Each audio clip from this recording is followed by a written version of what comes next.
Hello. आज की lecture में आपका स्वागत है। मैं Manju Mishra, associate professor of physics, STC government college Ajmer. आज बीएससी सेकेंड के विद्यार्थियों के लिए थर्मोडायनेमिक्स में मैं हीट इंजन पर आधारित कुछ और न्यूमेरिकल डिस्कस करूँगी। एक कार्नो इंजन 750 के एंड 375 के मध्य कार्य कर रहा है। उनकी दक्षता अन्य इंजन जो x के और 500 के बीच कार्य करता है के समान है, यानी दोनों हीट इंजन की एफिशिएंसी समान है। तो x की गणना करनी है। A Carnot engine has same efficiency when working between 750 के एंड 375 के with another engine working between xk and 500 k Kelvin. Calculate x. एक कार्नो इंजन जिसका T1 750 है, T2 375 है, T1 डैश एक अन्य इंजन है जिसके सोर्स का टेम्परेचर x है, हमें मालूम नहीं है, उसे हमें कैलकुलेट करना है। T2 डैश 500 केल्विन है।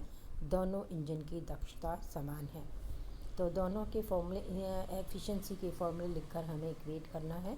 तो ये हमने इक्वेट किया। 1 माइनस T2 अपॉन T1 बराबर 1 minus T2 dash upon T1 dash. It means T2 upon T1 बराबर T2 dash upon T1 dash. T2 375 given है, T1 750 है, T2 डैश 500 केल्विन है। इनकी वैल्यू सब्स्टिट्यूट कर दीजिए। x की वैल्यू आपके पास 500 इंटू 750 डिवाइडेड बाय 375 1000 केल्विन प्राप्त होती है। तो ये तो था एक तरीके का न्यूमेरिकल जिसमें दो हीट इंजन थे। दूसरे हीट इंजन के सोर्स का ताप हमें ज्ञात करना था। आइए दूसरे न्यूमेरिकल पर डिस्कस करते हैं। एक कार्नो इंजन 600 केल्विन और 300 केल्विन के मध्य कार्य करते हुए स्रोत से 100 किलो कैलोरी ऊष्मा ग्रहण करता है। देखिए T1 दिया हुआ है 600 केल्विन, T2 दिया हुआ है 300 केल्विन और 100 किलो कैलोरी ये हमें Q1 दिया हुआ है जो 10 की पावर 5 कैलोरी के बराबर है। इंजन द्वारा किए गए कार्य की गणना करनी है। उसे हमें अर्ग में चेंज करना है, किलोवाट घंटे में चेंज करना है और इलेक्ट्रॉन वोल्ट में चेंज करना है। A Carnot engine received 100 kilocalorie heat while working between 600 K and 300 K temperature. Calculate the work done by the engine in erg, in kilowatt hour and in electron volt.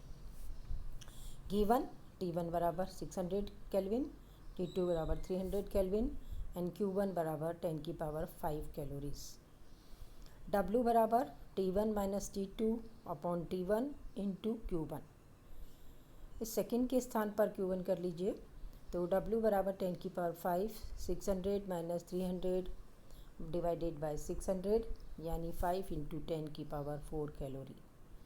ठीक है, अब हम इसे joule में convert कर रहे हैं, तो 5.4 इंटू 10 की power 4 multiply by 4.2 in joule.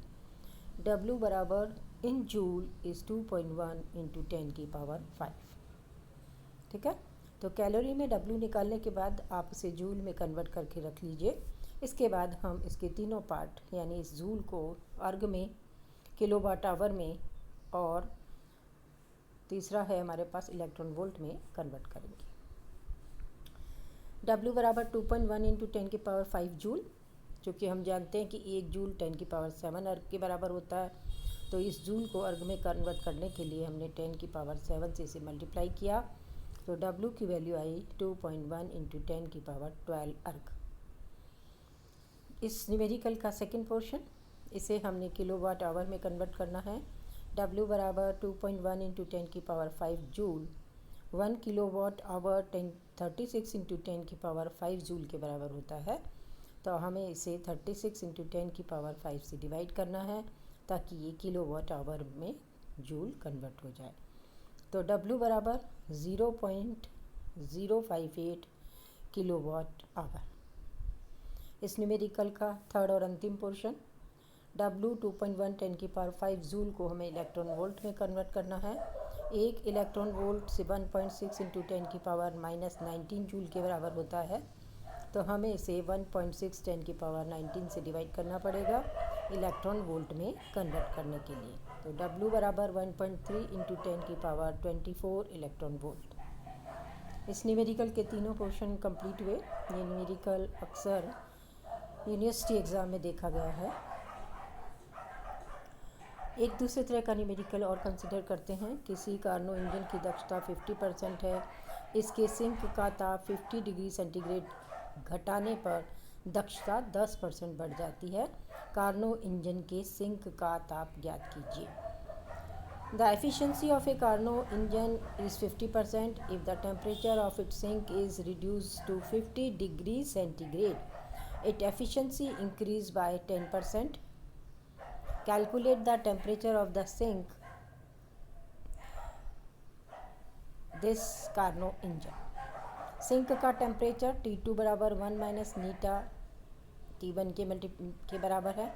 नीटा बराबर 1 माइनस T2 अपॉन T1 फॉर्मूले को इस फॉर्म में लिखा गया जिससे हम सिंक का ताप ज्ञात कर सकें। तो T2 बराबर 1 माइनस नीटा T1। अब हमें क्वेश्चन में क्या क्या गिवन है। नीटा गिवन है 50%, यानी 0.5 हमें नीटा दिया हुआ है। T2 की value 1 minus Neeta, it means 1 minus 0.5 T1 के बराबर है। तो ये बन गया T2 बराबर 0.5 T1। इस इक्वेशन को हमने बना के रखा। दूसरा काम, सिंक के ताप में 50 डिग्री की कमी करने पर नीटा 60% हो जाता है, यानी 0.6 हो जाता है। तो T2 माइनस 50 बराबर 1.6 T1, ठीक है, 0.4 T1।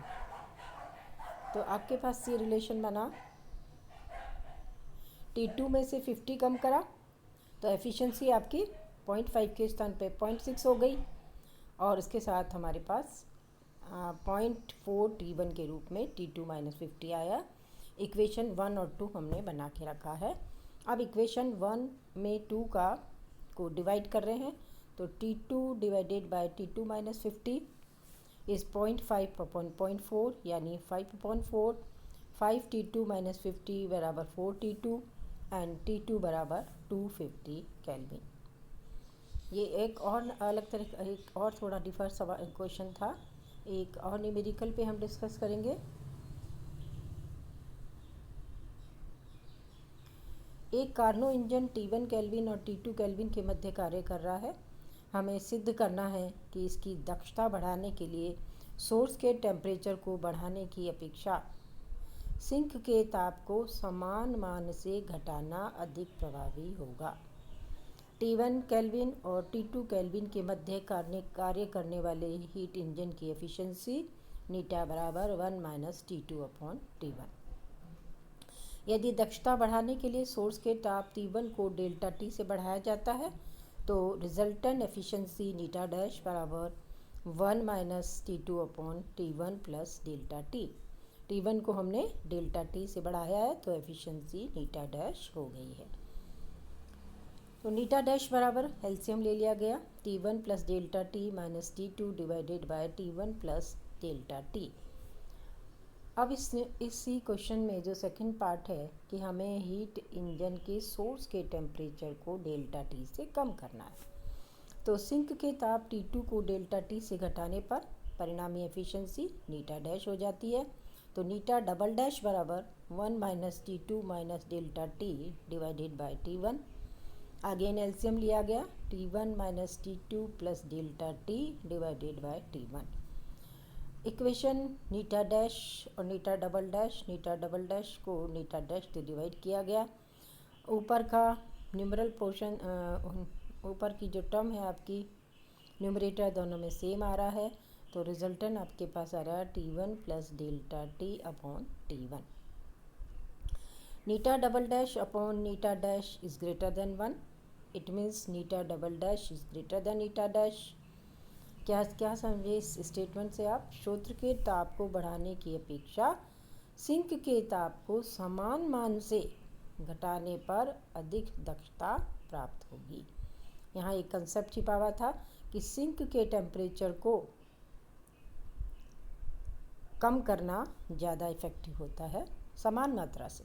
कंपेरिजन जो है इक्वल होगा, आप सोर्स के टेम्परेचर को उसी अमाउंट से बढ़ाइए और सिंक के टेम्परेचर को उसी अमाउंट से कम करिए, तो सिंक के टेम्परेचर को घटाना ज़्यादा इफ़ेक्टिव होता है। आज हमारा ये हीट इंजन जो चैप्टर चल रहा था ये कंप्लीट हुआ। नेक्स्ट टाइम हम कोई नया चैप्टर स्टार्ट करेंगे। धन्यवाद।